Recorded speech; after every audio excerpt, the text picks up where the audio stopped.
മഴതോരും മുൻപേയുടെ വരാൻ പോകുന്ന കഥയിലേക്ക് എല്ലാവർക്കും സ്വാഗതം. ഉച്ചക്കത്തെ ഊണ് കഴിഞ്ഞതിന് ശേഷം അലീന റൂമിലേക്ക് പോയി കേട്ടോ. ഔതക്കുട്ടിയും പുറകെ തന്നെ പോയി.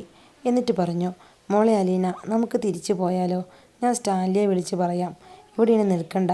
ഇത്രയും അപമാനം സഹിച്ചുകൊണ്ട് എങ്ങനെ നിൽക്കുന്നേ? എനിക്കിതൊന്നും കാണാൻ കഴിയുന്നില്ല. അതുകൊണ്ട് നമുക്ക് തിരിച്ചു പോയേക്കാം. വേണ്ട വല്യപ്പച്ച, 2 ദിവസം ഇവിടെ നിന്നിട്ട് പോവാം. എടി മോളെ, നിനക്കൊന്നും നാണക്കേടെ തോന്നില്ലേ? കാര്യം എൻ്റെ മക്കളൊക്കെ തന്നെയാണ്. പക്ഷേ അവർ ചെയ്തത് വലിയ തോന്നിയാസമല്ലേ? നിന്നോട് പറയേണ്ട കാര്യങ്ങളാണ് അവർ പറഞ്ഞത്. എന്തായാലും നീ നല്ല മറുപടി കൊടുത്തു. അതെനിക്ക് ഭയങ്കര ഇഷ്ടപ്പെട്ടു. അതുകൊണ്ട് നമുക്ക് എത്രയും പെട്ടെന്ന് ഇവിടുന്ന് പോവാം. ഇവിടെ നിന്നാൽ ഇനിയും കേൾക്കേണ്ടി വരും. ഇതൊക്കെ സ്റ്റാൻലി അറിഞ്ഞാലുണ്ടല്ലോ, ഞാൻ സ്റ്റാൻലിയെ വിളിച്ച് പറഞ്ഞാലെന്ന് ഒരു പ്രാവശ്യം വിചാരിച്ചു. പിന്നെ അവൻ്റെ ദേഷ്യം ഓർത്തപ്പോൾ എല്ലാം വേണ്ടാന്ന് വെച്ചു.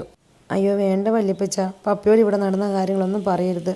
എന്തായാലും നിൻ്റെ തൊലിക്കെട്ട് ഞാൻ സമ്മതിച്ചിരിക്കുന്നു മോളെ.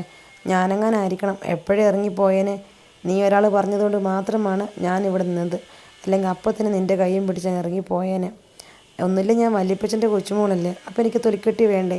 അലീന ചിരിച്ചുകൊണ്ട് ചോദിച്ചു. ഔസേപ്പിൻ്റെയും ആൽബർട്ടിൻ്റെയും ഇളയ മക്കൾ മാത്രം അലീനയോട് വന്ന് സംസാരിച്ചു കേട്ടോ. ചേച്ചിയുടെ പേരെന്താ എന്നൊക്കെ ചോദിച്ചു. അലീന അവരുമായി നല്ല കൂട്ടായി. എന്നാൽ മൂത്ത മക്കൾ ആരും തന്നെ അലീനയെ മൈൻഡ് ചെയ്തില്ല. അവർ അങ്ങോട്ട് വരുന്നതിന് മുൻപേ തന്നെ അലീന ആരാണെന്നുള്ള സത്യം അവർക്ക് അറിയാമെന്നുള്ളത് അലീനയ്ക്ക് മനസ്സിലായി കേട്ടോ. അതുകൊണ്ടാണ് അവർ മിണ്ടാതെ നടക്കുന്നത്. എങ്കിലും അലീന അവരുടെ അടുത്ത് ചെന്ന് സംസാരിക്കുവാനും പേര് ചോദിക്കുകയൊക്കെ ചെയ്തു. എന്നാൽ ഔസേപ്പിൻ്റെ മൂത്ത മകൾ അലീനയെ കണ്ടതും അവിടെ നിന്ന് മാറിക്കളഞ്ഞു. കുട്ടികളെല്ലാവരും കളിക്കുന്നതിനിടയിൽ ഔസേപ്പിൻ്റെ മൂത്ത മകൾ സാന്ദ്രയുടെ കാലൊന്ന് ഉളുക്കുകയാണ് കേട്ടോ. അവൾ കരഞ്ഞുകൊണ്ട് അവിടെ തന്നെ ഇരുന്നു. അലീനയും മറ്റു കുട്ടികളും ഓടിച്ചെന്നു. അലീന അവളുടെ കാല് തൊടാൻ ഭാവിച്ചപ്പോൾ അവൾ കാല് പെട്ടെന്ന് വലിച്ചു.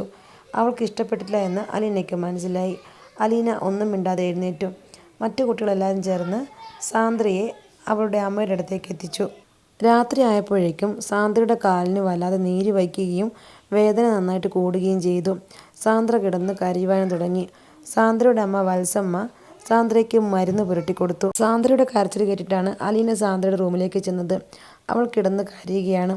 വത്സമ്മ അവളെ വഴക്ക് പറയുകയും ചെയ്യുകയാണ്. കളിക്കുന്നുണ്ട്, ശ്രദ്ധിക്കാത്തത് കൊണ്ടല്ലേ. ഇപ്പോൾ രാത്രി ആകുമ്പോഴാണല്ലോ പ്രശ്നം കൂടിയത്. നാളെ രാവിലെ ആകുമ്പോൾ ഹോസ്പിറ്റലിൽ പോകാമെന്നൊക്കെ പറയുന്നുമുണ്ട്.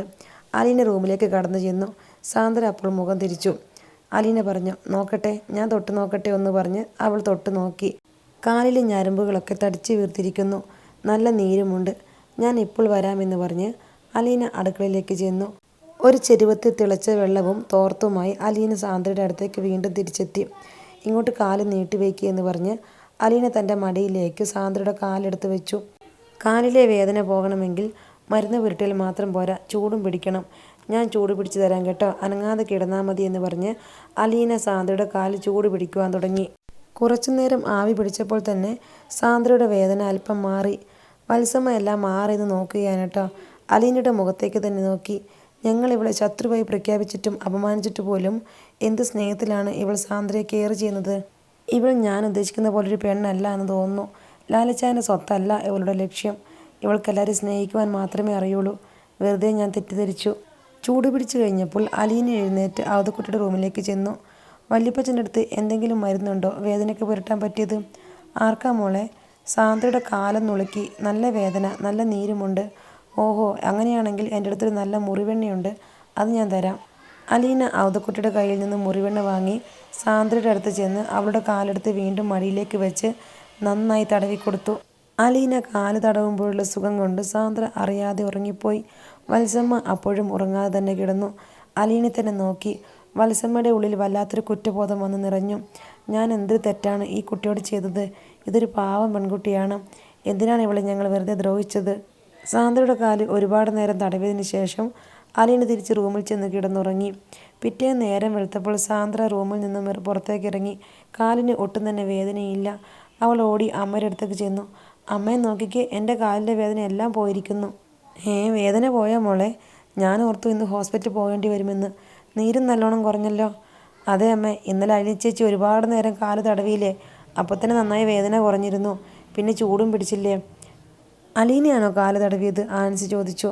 അതെ ആൻസി, അലീന കാല് തടവി ഇവളുടെ കാലിന് ചൂട് പിടിച്ചു. എപ്പോഴാണ് ആ കുട്ടി ഉറങ്ങിയതെന്ന് എനിക്കറിയില്ല. ഞാൻ ഉറങ്ങിപ്പോയിരുന്നു. ഒരുപാട് നേരം ഇരുന്ന് അവൾ തടവുന്നത് കണ്ടായിരുന്നു. അവളൊരു പാവം കുട്ടിയാണല്ലേ ആൻസി. വെറുതെ എല്ലാവരും കൂടെ വേണ്ടായിരുന്നു. സാന്ദ്ര അലീനെ അന്വേഷിച്ച് റൂമിലേക്ക് ചെന്നു കേട്ടോ. അലീനെ കണ്ടതും സാന്ദ്ര ഡോറിന് മറവിൽ നിന്ന് അലീനെ എത്തി നോക്കി. അപ്പോൾ അലീന ചോദിച്ചു, എന്താ മോൾ അവിടെ നിൽക്കുന്നത്? ഇങ്ങോട്ട് കയറി വാ, വേദനയൊക്കെ മാറിയോ? സാന്ദ്ര ചമ്മലോടെ അലീനയുടെ അടുത്തേക്ക് പോയി. കഴിഞ്ഞ ദിവസം അലീനയോട് മുഖം വീർപ്പിച്ച് നടന്നവളാണ് സാന്ദ്ര. പേര് ചോദിച്ചിട്ട് പോലും ഒന്നും പറഞ്ഞില്ല. സാന്ദ്ര അടുത്ത് ചെന്ന് പറഞ്ഞു, ചേച്ചി സോറി. സോറിയോ? എന്തിനാ സോറി? അത് പിന്നെ ഞാൻ ചേച്ചിയോട് അടുത്ത് ഒന്നും മിണ്ടിയില്ലല്ലോ. ചേച്ചി പേര് ചോദിച്ചിട്ട് ഞാൻ മൈൻഡ് ചെയ്തില്ലല്ലോ. അങ്ങനെ മിണ്ടാതെ നടന്നതിനും ഞാൻ പേര് പറയാതിരുന്നതിനും ഒക്കെയാണ് ഞാൻ സോറി പറയുന്നത്. അലീന സാന്ദ്രയുടെ കയ്യിൽ പിടിച്ചിട്ട് പറഞ്ഞു, സാരമില്ല, എനിക്ക് പിണക്കമൊന്നുമില്ല കേട്ടോ. ഇനി എന്നോട് നല്ല കൂട്ടായാൽ മതി. സാന്ദ്ര ചെന്ന് ബാക്കി എല്ലാ കുട്ടികളോടും പറഞ്ഞു, അലീന ചേച്ചി നല്ല ചേച്ചിയാണ്. നമ്മുടെ അച്ഛനമ്മയും പറഞ്ഞു തന്നതുപോലെയൊന്നുമല്ല, ഒരു പാവം ചേച്ചിയാണ്. അതുകൊണ്ട് നമുക്ക് ചേച്ചിയെ നമ്മളെ കൂട്ടത്തിൽ കൂട്ടാം. ഇനി ആരും ചേച്ചിയെടുത്ത് പിണങ്ങി നടക്കരുത് കേട്ടോ. കൂട്ടത്തിലെ ഏറ്റവും മൂത്തത് സാന്ദ്ര ആയതുകൊണ്ട് എല്ലാവരും സാന്ദ്രയെ അനുസരിച്ചു. പിന്നെ എല്ലാ കുട്ടികളും അലീനയെ ഭയങ്കര കൂട്ടാവുകയാണ് കേട്ടോ. കുട്ടികളെല്ലാവരും അലീന ചേച്ചി എന്ന് വിളിച്ചുകൊണ്ട് അവളുടെ പുറകെ നടക്കുന്നത് കണ്ടപ്പോൾ വത്സമ്മയും ആൽബർട്ടിൻ്റെ ഭാര്യയുമൊക്കെ നോക്കി അതിശയത്തോടെ നിൽക്കുകയാണ് കേട്ടോ. കുട്ടികളെല്ലാവരും അലീനയുടെ പക്ഷം ചേർന്ന് കഴിഞ്ഞു. ഇനിയിപ്പോൾ നമ്മളായിട്ട് തന്നെ മാറി നിൽക്കുന്നതെന്ന് വത്സമ്മ ആൽബർട്ടിൻ്റെ ഭാര്യയോട് പറഞ്ഞു. അത് കേട്ട് ആൻസിയും ചിരിച്ചു. ഉച്ചയ്ക്ക് ചോറ് കഴിക്കുന്ന സമയത്ത് അലീന പതിവ് പോലെ പ്ലേറ്റും എടുത്ത് അടുക്കളയിൽ പോയിരുന്നു കേട്ടോ. അവതക്കുട്ടി എഴുന്നേക്കാൻ ഭാവിച്ചപ്പോൾ കുട്ടികളെല്ലാവരും എഴുന്നേൽക്കുന്നത് കണ്ടു. നിങ്ങളെവിടെ പോകുന്നു? വത്സമ്മ ചോദിച്ചു. അലീന ചേച്ചി പോകുന്ന കണ്ടില്ലേ, അതുകൊണ്ട് ഞങ്ങളും പോവുക. അലീന ചേച്ചി എവിടെ ഇരിക്കുന്നു അവിടെയും ഞങ്ങൾ ഇരിക്കുള്ളൂ. അവതക്കുട്ടി പതിയെ കസേരയിലേക്ക് തിരിച്ചിരുന്നു. കുട്ടികളെല്ലാവരും വരിവരിയായി പാത്രമെടുത്ത് അടുക്കളയിലേക്ക് പോയി. അവർ നോക്കുമ്പോൾ അലീന നിലത്തിരുന്ന് ഭക്ഷണം കഴിക്കുകയാണ്. ചേച്ചി, ഞങ്ങളുമുണ്ട്. കുട്ടികളെല്ലാവരും വട്ടത്തിലിരുന്നു. അടുക്കളയിലെ ചിരിയും സംസാരവും കേട്ട് ആൻസിയും വത്സമ്മയും ചേർന്ന് അടുക്കളയിൽ പോയി നോക്കിയാണ് കേട്ടോ. അപ്പോൾ എല്ലാവരും സന്തോഷത്തോടെ ഇരുന്ന് ഭക്ഷണം കഴിക്കുകയാണ്. അത് കണ്ടപ്പോൾ ആൻസി പറഞ്ഞു, എങ്കിൽ പിന്നെ ഞങ്ങൾക്കും ഇവിടെ ഇരുന്നാലോ ചേച്ചി. അങ്ങനെ വത്സമ്മയും മാൻസിയും ആൽബർട്ടിൻ്റെ ഭാര്യയൊക്കെ അവിടെ ഇരിക്കുകയാണ് കേട്ടോ. ഔസേപ്പും റോബിയും ആൽബർട്ടും പരസ്പരം മുഖത്തോട് മുഖം നോക്കി കേട്ടോ. ഇതിപ്പം അലീനയെ ഒറ്റപ്പെടുത്താൻ നോക്കി ഞങ്ങളാണല്ലോ ഇപ്പോൾ ഒറ്റപ്പെട്ടത്. ഇത് കേട്ടതും അവതക്കുട്ടി ചിരിച്ചു. കണ്ടോടെ എൻ്റെ കൊച്ചുമോളുടെ മിടുക്ക്. അവളെ നിങ്ങളുടെ സ്വത്തൊന്നും അഴിച്ചു മാറ്റാൻ വേണ്ടി വന്നതല്ല. എടാ, നിങ്ങളെക്കാൾ 10 ഇരട്ടി സ്വത്ത് അവളുടെ കയ്യിലുണ്ട്. ആ സ്വത്തിൻ്റെ പേരാണ് സ്നേഹം. അതവൾ തിരിച്ചു മേടിക്കുന്നു, അത്രയേ ഉള്ളൂ. നിങ്ങളെക്കൊണ്ടൊക്കെ കഴിയും ഇങ്ങനെയൊക്കെ? നിങ്ങൾ എന്തുമാത്രം അപമാനിച്ചു. എന്നിട്ട് നിങ്ങളുടെ കുഞ്ഞുങ്ങളെ അവൾ എത്ര ഭംഗിയായിട്ടാണ് സ്നേഹിക്കുകയും നോക്കുകയും ചെയ്യുന്നേ. ഔസേപ്പ് തലകുനിച്ചിരുന്നു കേട്ടോ. ഔസേപ്പിന് നല്ല കുറ്റബോധമുണ്ടെന്ന് അവതക്കുട്ടിക്ക് മനസ്സിലായി. എന്നിട്ട് ഔസേപ്പ് പറഞ്ഞു, എടാ ആൽബർട്ടെ, നീ പോയിട്ടെ അലീനയെ വിളിച്ച് ഇങ്ങോട്ട് വാ. ഇവിടെ ഇരിക്കട്ടെ അവൾ. ഞാൻ ചെയ്ത് വലിയ തെറ്റായിപ്പോയി. അപ്പോൾ ആൽബർട്ട് പറഞ്ഞു, ഞാനെങ്ങും പോയില്ലേ, ചേട്ടനല്ലേ അവളോട് ഇവിടെ ഇരിക്കരുതെന്ന് പറഞ്ഞത്. അതുകൊണ്ട് ആരാണോ പറഞ്ഞ് അവർ തന്നെ പോയി വിളിച്ചാൽ മതി. എനിക്ക് പറ്റില്ല. റോബിയും ആൽബർട്ടിനെ സപ്പോർട്ട് ചെയ്ത് പറഞ്ഞു, അതെ, ചേട്ടനാണ് അവളോട് ഇവിടെ ഇരിക്കരുതെന്ന് പറഞ്ഞത്. ഇപ്പം നമ്മുടെ 3 പേരും മക്കളും അർഹതയില്ലാത്തവരുടെ കൂടെ ഇരുന്നിട്ടാണ് ഭക്ഷണം കഴിക്കുന്നത്. അതുകൊണ്ട് നമ്മളിനി ഇങ്ങനെ ചെയ്താൽ നമുക്ക് തന്നെയാണ് നാണക്കേട്. അതുകൊണ്ട് ചേട്ടൻ പോയി അലീനയെ കൂട്ടിക്കൊണ്ടുവാ. അനിയന്മാരുടെ അഭ്യർത്ഥന മാനിച്ച് ഔസേപ്പ് അടുക്കളയിലേക്ക് ചെന്ന് കേട്ടോ. അപ്പോൾ ചിരിച്ചുകൊണ്ടിരുന്ന അലീനയും കുട്ടികളും പെട്ടെന്ന് ചിരി നിർത്തി. ഔസേപ്പ് അലീനയുടെ മുഖത്തേക്ക് നോക്കി. അവളുടെ വാക്കുകളൊക്കെ മൂർച്ചയുള്ള ആയുധം പോലെയാണ്. അതുകൊണ്ട് തന്നെ അലീനയുടെ വാക്കുകളെ ഔസേപ്പ് ഭയപ്പെട്ടു. എന്നിട്ട് അടുത്തേക്ക് ചെന്നു. എന്താ കുട്ടികളെ, നിങ്ങളൊക്കെ ഇവിടെ ഇരിക്കുന്നേ? ഞങ്ങളുടെ അലീന ചേച്ചി എവിടെ ഇരുന്നാണോ ഊണ് കഴിക്കുന്നത് അവിടെ ഇരുന്ന് ഞങ്ങളും കഴിക്കുള്ളൂ. എപ്പോൾ അലീന ചേച്ചിക്ക് ഊണുമേശയിൽ ഇരുന്ന് കഴിക്കാൻ പറ്റും അപ്പോൾ ഞങ്ങളും ഇരിക്കാം. ഔസേപ്പ് പറഞ്ഞു, എങ്കിൽ ശരി, ഞാൻ ഇന്ന് അനുവദിച്ചിരിക്കുന്നു. ഞാൻ നിങ്ങളുടെ അലീന ചേച്ചിയെ അംഗീകരിച്ചിരിക്കുന്നു. എൻ്റെ സ്വന്തം മോളെപ്പോലെ പോരെ? അലീനയുടെ കണ്ണ് പെട്ടെന്ന് നിറഞ്ഞു. എൻ്റെ ചെറിയച്ഛനാണിത്. ഇപ്പോൾ എന്നെ സ്നേഹത്തോടെ സ്വീകരിക്കുന്നു. അലീന ഔസേപ്പിൻ്റെ മുഖത്തേക്ക് തന്നെ നോക്കി. ഔസേപ്പ് അടുത്ത് ചെന്ന് അലീനയുടെ നേർക്ക് കൈനീട്ടി. വാ മോളെ, നമുക്ക് അവിടെ ഇരിക്കാം. എനിക്ക് തെറ്റുപറ്റിപ്പോയി. അലീന ഔസേപ്പിൻ്റെ കൈ പിടിച്ച് എഴുന്നേറ്റു. ഔസേപ്പ് തന്നെ അലീനയും കൂട്ടി ഊണുമേശക്കരികിലെത്തി. ഔസേപ്പിലെ മാറ്റം കണ്ട് ഔതക്കുട്ടിക്കും വത്സമ്മയ്ക്കുമൊക്കെ വലിയ സന്തോഷമാവുകയാണ് കേട്ടോ. കുട്ടികളും എല്ലാവരും തിക്കി തിരക്കി ഊണുമേശയ്ക്ക് ചുറ്റും ഇരുന്ന് എല്ലാവരും സന്തോഷത്തോടെ ഭക്ഷണം കഴിച്ചു. ഒരു ഉത്സവത്തിൻ്റെ പ്രതീതിയായിരുന്നു അവിടെ നിറച്ചും. എല്ലാവർക്കും ഇപ്പോൾ അലീന മതി. എല്ലാവർക്കും അലീനയോട് ഭയങ്കര സ്നേഹം. എങ്ങോട്ട് തിരിഞ്ഞാലും അലീന, അലീന ചേച്ചി എന്നുള്ള വിളികൾ മാത്രമേ ഉള്ളൂ. ഔസേപ്പിനും ആൽബർട്ടിനും റോബിക്കുമൊക്കെ അലീനയെ ഭയങ്കര ഇഷ്ടമാവുകയാണ്. ഞായറാഴ്ച എല്ലാവരും തിരിച്ചു പോകാൻ നോക്കിയപ്പോൾ കുട്ടികൾ സമ്മതിച്ചില്ല. ഞങ്ങൾ വരുന്നില്ല, അലീന ചേച്ചി ഇവിടുന്ന് പോകുമ്പോഴേ ഞങ്ങളും വരുള്ളൂ. അതെങ്ങനെ ശരിയാകും കുട്ടികളെ? നിങ്ങൾക്ക് സ്കൂളിൽ പോകണ്ടേ? അത് സാരമില്ല, നാളെ രാവിലെ ഇവിടുന്ന് പോയിട്ട് സ്കൂളിൽ പോവാം. ഒരു ദിവസം കൂടെ അലീന ചേച്ചിയുടെ കൂടെ നിന്നോട്ടെ പപ്പ എന്ന് ആൽബർട്ടിൻ്റെ മക്കളും ഔസേപ്പിൻ്റെ മക്കളും ഒക്കെ അവരോട് കെഞ്ചി. അതുകൊണ്ട് തന്നെ 2 പേര് സമ്മതിച്ചു. ശരി, ഒരു ദിവസം കൂടെ നിൽക്കാമെന്ന് ഏറ്റു. വൈകുന്നേരമായപ്പോൾ ഒട്ടും പ്രതീക്ഷിക്കാതെ സ്റ്റാൻലി വന്നു കേട്ടോ. സ്റ്റാൻലിയെ കണ്ടതും എല്ലാവരുടെയും കളിയും ചിരിയും നിന്നു. സ്റ്റാൻലി അലീനയെ കൂട്ടാൻ വേണ്ടി വന്നതാണെന്ന് എല്ലാവർക്കും മനസ്സിലായി. അലീന സ്റ്റാൻലിയുടെ അടുത്തേക്ക് ഓടിച്ചെന്നു. അലീനയുടെ മുഖം കണ്ടപ്പോൾ തന്നെ സ്റ്റാൻലിക്ക് മനസ്സിലായി, അവൾ ഇവിടെ നല്ല സന്തോഷത്തിലാണല്ലോ. ഇവിടെ വന്നും എല്ലാവരെയും കയ്യിലെടുത്തോ. പെട്ടെന്ന് റെഡിയായിട്ട് വാ അലീന, നമുക്ക് പോവാം. പപ്പ പോവുകയാണോ?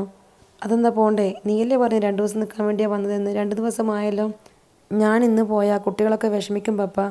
ഓ പിന്നെ, ഇത്രയും നാൾ നീ ഉണ്ടായിട്ടാണ് കുട്ടികളൊക്കെ ഇങ്ങോട്ടേക്ക് വന്നത്. അതൊന്നും കുഴപ്പമില്ല, അവർക്കെന്തായാലും ഇന്ന് തിരിച്ചു പോവേണ്ടതല്ലേ.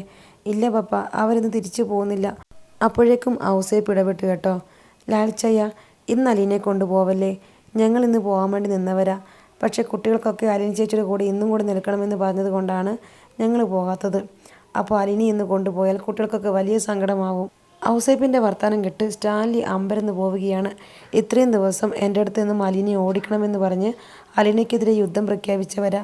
സ്റ്റാൻലിയുടെ അമ്പരപ്പ് കണ്ടപ്പോൾ ഔതക്കുട്ടി പറഞ്ഞു, എടാ മോനെ, നിനക്ക് കാര്യം മനസ്സിലായില്ലേ? നിൻ്റെ മോളെ ഇവരൊക്കെ സ്നേഹിച്ച് വളച്ചൊടിച്ച് വച്ചിരിക്കുക. ഇനിയിപ്പോൾ നിവർത്തണമെങ്കിൽ വലിയ പണിയാണ്.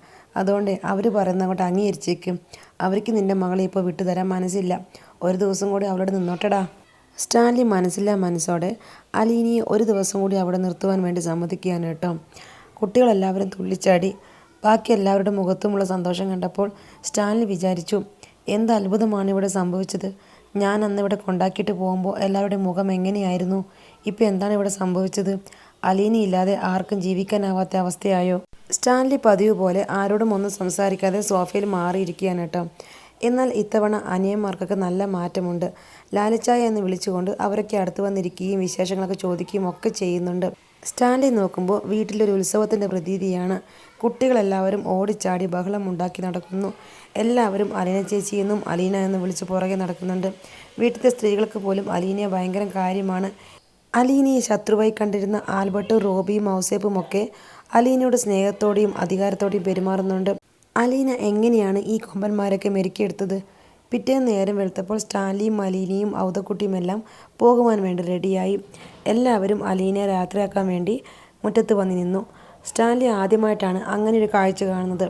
സാധാരണ സ്റ്റാൻലി വന്നു പോകുമ്പോൾ ആരും തന്നെ യാത്രയാക്കുവാൻ ഇറയത്ത് പോലും വരാറില്ല. എന്നാൽ ഇത്തവണ കൂട്ടത്തോടെ എല്ലാവരും അലീനയെ യാത്രയാക്കുവാൻ വേണ്ടി വന്നിരിക്കുകയാണ്. ഇനിയും വരണേ ചേച്ചി എന്ന് കുട്ടികൾ ആവർത്തിച്ച് പറയുന്നുണ്ട്. അതിനിടയിൽ ഔസേപ്പ് സ്റ്റാൻലിയുടെ അടുത്ത് വന്നിട്ട് പറഞ്ഞു, ലാലിച്ചായ, ഞാൻ എൻ്റെ വീട്ടിലേക്ക് കൂട്ടിക്കൊണ്ട് പോയിക്കോട്ടെ ഒരു ദിവസം അലീനയെ? ഏയ്, അതൊന്നും ശരിയാവില്ല. എൻ്റെ മകളെ ഞാനങ്ങനെ എങ്ങോട്ടും വിടില്ല. അതെന്താ ലാലിച്ചായ? അവൾ ഞങ്ങളുടെയും കൂടെ മകളല്ലേ. നിങ്ങളുടെയും കൂടെ മകളോ? അതെപ്പോൾ മുതൽ? ലാലിച്ചാൻ എന്ന് മുതലാണോ ഇവൾ മകളായത് അന്ന് മുതൽ ഞങ്ങൾക്കും മകളായി. ലാലിച്ചാൻ ഇപ്പോഴല്ലേ ഇവളെ കിട്ടിയത്. അതുകൊണ്ട് വലിയ അധികാരമൊന്നും പറയണ്ട. ലാലിച്ചാനല്ലല്ലോ ഇവളെ വളർത്തി വലുതാക്കിയത്. അതുകൊണ്ട് ഞങ്ങൾക്കും ലാലിച്ചാനെ പോലെ പൂർണ്ണ അധികാരമുണ്ട്. സ്റ്റാൻലിക്ക് തിരിച്ചൊന്നും പറയാനില്ലായിരുന്നു കേട്ടോ. എനിക്കെൻ്റെ മോളോട് ഒരു കടം കൂടെ വീട്ടാനുണ്ടെന്ന് ഔസേപ്പ് പറഞ്ഞപ്പോൾ അലീന അതിശയത്തോട് ചോദിച്ചു, എന്ത് കടമാ അങ്കിളെ? അതിൻ്റെ മോള് വന്നപ്പോൾ ഞാൻ മോശമായി പെരുമാറിയില്ലേ?